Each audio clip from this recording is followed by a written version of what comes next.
Hello friends, ओम श्री गणेशाय नमः। जय माता दी। आप सभी का स्वागत है आपके अपने यूट्यूब चैनल पर।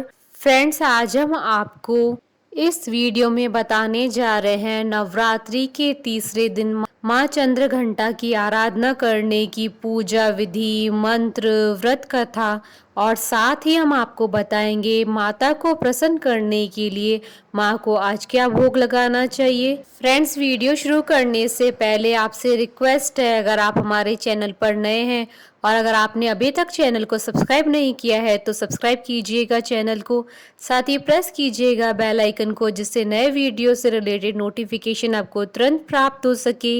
और वीडियो पसंद आने पर वीडियो को लाइक और शेयर जरूर कीजिएगा और कमेंट बॉक्स में जय माता दी जरूर लिखिएगा।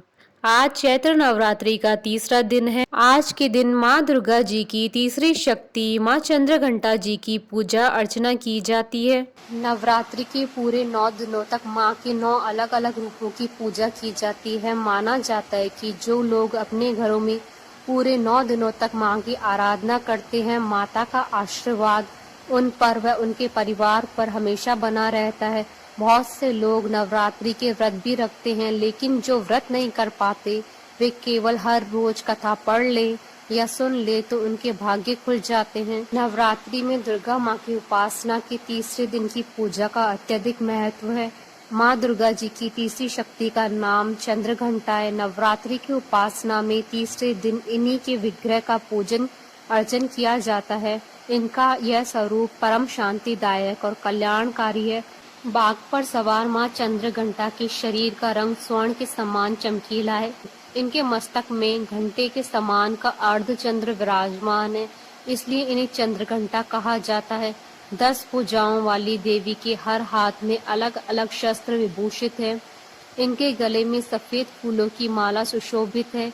इनकी मुद्रा युद्ध के लिए उद्यत रहने वाली होती है। इनके घंटे की ध्वनि से अत्याचारी दानव, दैत्य और राक्षस सदैव प्रकंपित रहते हैं।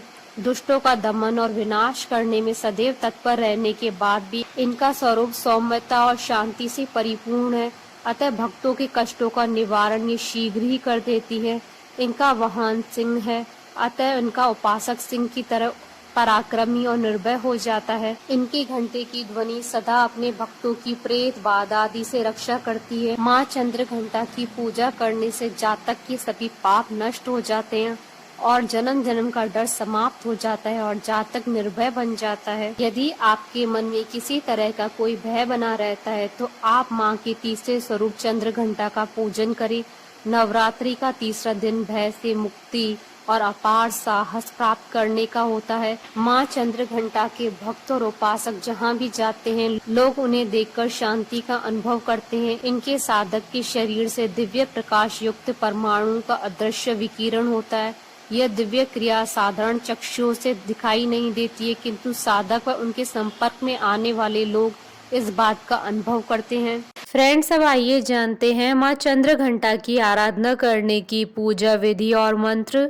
नवरात्रि के तीसरे दिन माँ दुर्गा के चंद्रघंटा स्वरूप की विधि विधान से इस मंत्र ओम देवी चंद्रघंटाय नमः का जाप कर आराधना करनी चाहिए। आप माँ चंद्रघंटा के इस मंत्र का भी जाप कर सकते हैं। या देवी सर्वभूतेषु माँ चंद्रघंटा रूपेण संस्थिता नमस्तस्यै नमस्तस्यै नमस्तस्यै नमो नमः। इसके बाद माँ चंद्रघंटा को सिंदूर, अक्षत, गंध, धूप, पुष्प आदि अर्पित करें।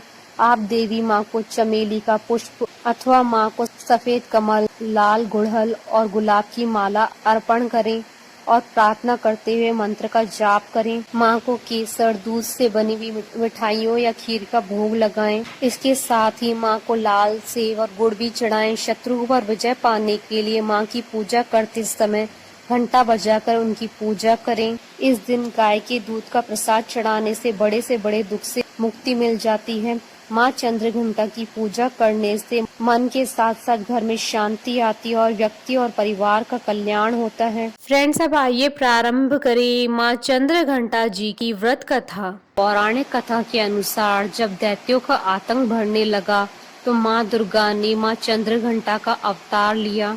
उस समय देवताओं और असुरों के बीच लंबे समय तक युद्ध चला। असुरों का स्वामी महिषासुर था और देवताओं के इंद्र। महिषासुर ने देवताओं पर विजय प्राप्त कर इंद्र का सिंहासन हासिल कर दिया और स्वर्ग लोक पर राज करने लगा। इसे देखकर सभी देवतागण परेशान हो गए और इस समस्या से निकलने का उपाय जानने के लिए त्रिदेव ब्रह्मा, विष्णु और महेश के पास गए। देवताओं ने बताया कि महिषासुर ने इंद्र, चंद्र, सूर्य, वायु और अन्य देवताओं के सभी अधिकार छीन लिए। उन्हें बंधक बनाकर स्वयं स्वर्गलोक का राजा बन गया है। देवताओं ने बताया कि महिषासुर के अत्याचार के कारण अब देवता पृथ्वी पर विचरण कर रहे हैं और स्वर्ग में उनके लिए स्थान नहीं है। यह सुनकर ब्रह्मा, विष्णु और भगवान शंकर को अत्यधिक क्रोध आया। क्रोध के कारण तीनों के मुख से ऊर्जा उत्पन्न हुई। देवतागणों के शरीर से निकली ऊर्जा भी उस ऊर्जा से जाकर मिल गई। यह 10 दिशाओं में व्याप्त होने लगी। तभी वहां एक देवी का अवतरण हुआ। भगवान शंकर ने देवी को त्रिशूल, भगवान विष्णु ने चक्र प्रदान किया।